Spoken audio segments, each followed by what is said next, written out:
Hello friends, Praveen का आपको प्यार भरा नमस्कार। इस नए वीडियो में आपका स्वागत है। हम हमेशा नई दिलचस्प कहानियां लेकर आते हैं। वीडियो शुरू करने से पहले एक रिक्वेस्ट, प्लीज पूरा वीडियो देखें।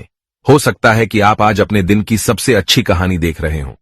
अगर आप बीच में छोड़ देंगे तो आपको कभी पता नहीं चलेगा कि यह क्या कहानी थी। अलिफ लैला की कहानी शुरू से देखने के लिए चैनल की प्लेलिस्ट पर जाएं। अब सुनिए आगे की कहानी। सिंदबाद जहाजी का 5वां सफर। सिंदबाद ने कहा कि मेरी विचित्र दशा थी। चाहे जितनी मुसीबत पड़े, मैं कुछ दिनों के आनंद के बाद उसे भूल जाता था और नई यात्रा के लिए मेरे तलवे खुजाने लगते थे। इस बार भी यही हुआ। इस बार मैंने अपनी इच्छानुसार यात्रा करनी चाहिए। चूंकि कोई कप्तान मेरी निर्धारित यात्रा पर जाने को राजी नहीं हुआ, इसलिए मैंने खुद ही एक जहाज बनवाया। जहाज भरने के लिए सिर्फ मेरा माल काफी न था, इसीलिए मैंने अन्य व्यापारियों को भी उस पर चढ़ा लिया और हम अपनी यात्रा के लिए गहरे समुद्र में आ गए। कुछ दिनों में हमारा जहाज एक निर्जन टापू पर लगा। वहां रुक पक्षी का एक अंडा रखा था, जैसा कि एक पहले की यात्रा में मैंने देखा था। मैंने अन्य व्यापारियों को उसके बारे में बताया। वे उसे देखने उसके पास गए। उस अंडे में से बच्चा निकलने वाला था। जब जोर की थक ठक की आवाज के साथ बच्चे की चोंच अंडा तोड़कर निकली तो व्यापारियों को सूझा कि रुक के बच्चे को भून कर खा जाएं। वे कुल्हाड़ियों से अंडा तोड़ने लगे। मेरे लाख मना करने पर भी वे न माने और बच्चा निकालकर उसे काट भून कर खा गए। कुछ ही देर में 4 बड़े बड़े बादल जैसे आते दिखाई दिए। मैंने पुकार कर कहा कि जल्दी से जहाज पर चलो, रुक पक्षी आ रहे हैं। हम जहाज पर पहुंचे ही थे कि बच्चे के माता पिता वहां आ गए और अंडे को टूटा और बच्चे को मरा देखकर क्रोध में भयंकर चीत्कार करने लगे। कुछ देर में वे उड़कर चले गए। हमने तेजी से जहाज एक ओर भगाया कि रुक पक्षियों के क्रोध से बचें, किंतु कोई लाभ नहीं हुआ। कुछ ही देर में रुक पक्षियों का एक पूरा झुंड हमारे सिर पर आ पहुंचा। उनके पंजों में विशालकाय चट्टानें दबी थीं। उन्होंने हम पर चट्टान गिराना शुरू किया। एक चट्टान जहाज से थोड़ी दूर पर गिरी और उससे पानी इतना उथल पुथल हुआ कि जहाज डगमगाने लगा। दूसरी चट्टान जहाज के ठीक ऊपर गिरी और जहाज के टुकड़े टुकड़े हो गए। सारे व्यापारी और व्यापार का माल जलमग्न हो गया। मुझे ही प्राण रक्षा का अवसर मिला और मैं एक तख्ते का सहारा लेकर किसी तरह एक टापू पर पहुंचा।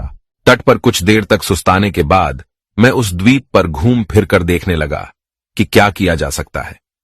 मैंने देखा कि वहां सुंदर फलों के कई बाग हैं। कई पेड़ों के फल कच्चे थे, किंतु बहुत से फल पके और मीठे थे। कई जगह मैंने मीठे पानी के स्रोत देखे। मैंने पेट भरकर पके फल खाए और एक स्रोत से पानी पिया। रात हो गई थी, इसीलिए मैं एक जगह पर सोने के इरादे से लेट गया, किंतु मुझे नींद न आई। निर्जन स्थान का भय भी था और अपने दुर्भाग्य पर दुख भी था। मैं रोता था और स्वयं को धिक्कारता था कि इतनी धन दौलत होने पर भी, जिससे आयु पर्यंत सुख और ऐश्वर्य के साथ रह सकता था, यह फिर यात्रा करने की मूर्खता क्यों की।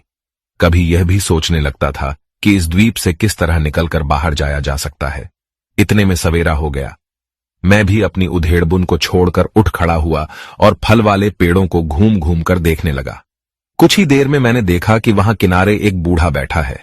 वह बहुत कमजोर लगता था और मालूम होता था कि उसकी कमर से नीचे का भाग पक्षाघात ग्रस्त है।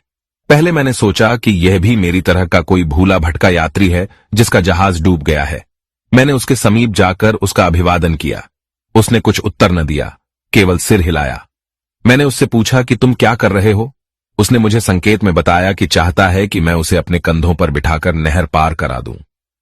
मैंने सोचा कि शायद उस पार ये मेरे कंधों पर चढ़कर पेड़ों से फल तोड़ना और खाना चाहता है।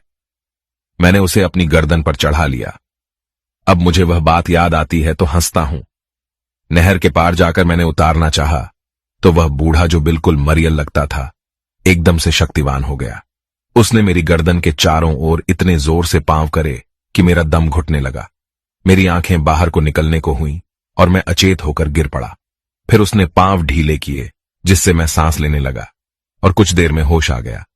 अब बूढ़े ने मुझे उठने का इशारा किया और मेरे न उठने पर उसने एक पांव मेरे पेट में गड़ाया और दूसरा मुंह पर मारा। इससे मैं विवश हो गया कि उसके कहने के अनुसार काम करूं। मैं उसे लिए घूमने लगा। वह पेड़ों के नीचे मुझे ले जाता और फल तोड़ता, खुद खाता और कुछ मुझे भी खाने को दे देता। रात होने पर मैं लेटने की तैयारी करने लगा। बूढ़ा अब भी मेरी गर्दन से न उतरा। वैसे ही अपनी गर्दन के चारों ओर उसके पांवों का घेरा लिए हुए लेट गया और सो गया। वह भी इसी दशा में सो गया। सुबह उसने ठोकर मारकर मुझे जगाया और उसी तरह मुझ पर सवार होकर वह द्वीप में घूमता फिरा। मैं क्रोध और दुख से अधमरा हो गया, किंतु कुछ कर ही नहीं सकता था, क्योंकि वह मुझे एक क्षण के लिए भी नहीं छोड़ता था और रुकने पर एड़ियों को ठोकरे मारता था, जिससे मुझे अतीव कष्ट होता था। एक दिन मैंने वहां पर कद्दू के सूखे खोल पड़े देखे। मैंने उन्हें साफ किया और उनमें पके अंगूरों का रस निचोड़कर भर दिया। कुछ दिनों बाद फिर घूमता हुआ वहां गया तो देखा कि रस से खमीर उठ गया है और वह मदिरा बन गया है। मैं बहुत कमजोर हो गया था, इसीलिए स्वयं को शक्ति देने का यह उपाय किया था।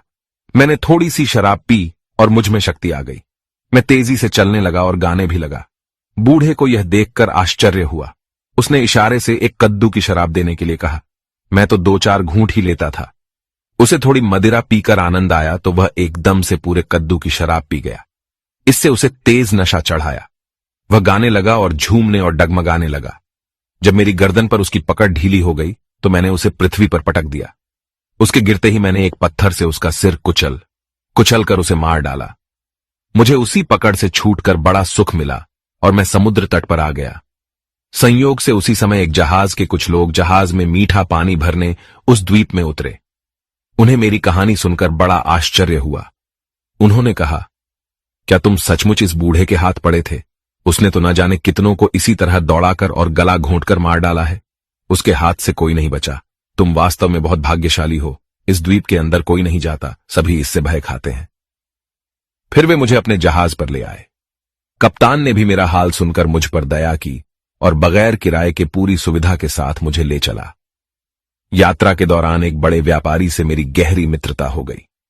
एक अन्य द्वीप पर पहुंचकर उस व्यापारी ने अपने कई नौकर जमीन पर भेजे और मुझे एक टोकरा देकर कहा कि इनके साथ चले जाओ और जैसा यह करें वैसा ही तुम भी करना और इनसे अलग ना होना, वरना बड़ी मुसीबत में फंस जाओगे। मैं सब आदमियों के साथ टापू पर उतर गया। द्वीप पर नारियल के बहुत से पेड़ थे, किंतु वे इतने ऊंचे थे कि उन पर चढ़ना असंभव लगता था। वहां बहुत से बंदर भी थे। वे हमारे डर से तुरंत पेड़ों पर चढ़ गए। अब मेरे साथियों ने यह किया कि ढेले पत्थर जमा किए और बंदरों पर फेंकने लगे। मैंने भी ऐसे ही किया। बंदर क्रोध में आकर नारियल तोड़ तोड़कर हम लोगों के सिरों पर फेंकने लगे। कुछ ही देर में सारी जमीन पर नारियल बिछ गए। हम लोगों ने नारियलों से टोकरे भरे। मैं इस प्रकार नारियल प्राप्त होने पर आश्चर्य में पड़ गया। फिर मैं उन लोगों के साथ शहर में आया जहां नारियल अच्छे दामों में बिक गए। व्यापारी ने नारियलों की कीमत में मेरा हिस्सा मुझे देकर कहा कि तुम रोज इसी तरह जाकर नारियल जमा किया करो और उनसे जो पैसा मिले उसे बचाते जाओ। कुछ दिनों में तुम्हारे पास इतना धन इकट्ठा हो जाएगा कि आसानी से अपने देश को वापस जा सकोगे।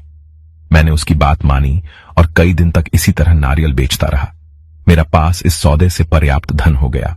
कुछ दिनों बाद जिस जहाज ने मुझे बचाया था वह उस बंदरगाह से चला गया। मैं वहीं रुक गया क्योंकि मैं दूसरी ओर जाना चाहता था। मैंने बहुत से नारियल अपने पास भी जमा कर लिए थे। कुछ दिनों में एक जहाज उधर जाने वाला आया जिधर मैं जाना चाहता था। मैं अपनी नारियल की खेप लेकर सवार हुआ। वहां से जहाज उस द्वीप में आया जहां काली मिर्च पैदा होती है। वहां से हम लोग उस टापू में गए जहां चंदन और आबनूस के पेड़ बहुतायत से हैं। वहां के निवासी न तो मदिरा पान करते हैं न अन्य किसी प्रकार के कुकर्म करते हैं। उन दोनों द्वीपों में मैंने नारियल बेचकर काली मिर्च और चंदन खरीदा। इसके अतिरिक्त कई अन्य व्यापारियों के सलाह से मैं समुद्र से मोती निकलवाने की योजना में उनका भागीदार बन गया। हम लोगों ने बहुत से गोताखोरों को मजदूरी पर लगाया। भगवान की कुछ ऐसी कृपा हुई कि मेरे गोताखोरों ने अन्य गोताखोरों की अपेक्षा कहीं अधिक मोती निकाले और मेरे मोती अन्य मोतियों से बड़े और सुडौल भी थे। इसके बाद मैं एक जहाज पर बसरा बंदरगाह आ गया। वहां पर मैंने काली मिर्च, चंदन और मोतियों को बेचा तो मेरी आशा से कहीं अधिक लाभ हुआ। मैंने उसका 10वां भाग दान में दे दिया और अपने सुख सुविधा की वस्तुएं खरीदकर बगदाद में अपने घर पर आकर रहने लगा। इस वीडियो में कहानी यहीं तक। आगे के लिए आपसे मिलते हैं अगली वीडियो में। ऐसे ही और भी ढेरों मजेदार कहानियां, हैरान कर देने वाले किस्से, अनसुलझी घटनाएं, रहस्य और जानकारियों के लिए अभी हमारे चैनल को सब्सक्राइब करें। आपको ये वीडियो पसंद आया हो तो लाइक जरूर कीजिए और शेयर कीजिए। नोटिफिकेशन के लिए राइट साइड जो नीचे बेल आइकन है इसको दबा दें ताकि लेटेस्ट अपडेट आपके पास सबसे पहले पहुंचे। तब तक के लिए हंसते रहिए, मुस्कुराते रहिए।